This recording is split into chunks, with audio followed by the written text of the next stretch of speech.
So mga boss, tara mag-change oil tayo ng Honda City. So bago natin change oilin, luwagan muna natin yung oil filler tsaka yung dipstick para mas mabilis nating ma-drain yung langis. So bali ang kanyang drain plug mga boss ay number 17. So gamit lang tayo dyan ng box wrench mga boss. Tapos hayaan natin tumulo yung langis niya mga boss. So maganda tayo dyan ng panahod mga boss, kasi marami-rami langis yan at 4 liters ang laman yan. So habang nagde-drain nga ako ng kanyang langis mga boss, so tatanggalin na natin yung kanyang oil filter mga boss. So gamit lang tayo dito ng filter wrench mga boss, tsaka number 24 na box wrench. So ito lang yung kinaganda mga boss sa mga Honda, na andaling change oilin, andaling palitan ng oil filter kasi napakaluwag. Walang kahasel-hasel magpalit mga boss.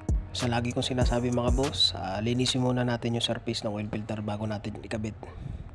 So kapag okay na mga boss, so pwede na natin isara yung kanyang drain plug mga boss. So higpitan natin mabuti mga boss para maiwasan natin mag-leak yan at tumagas yung langis niya.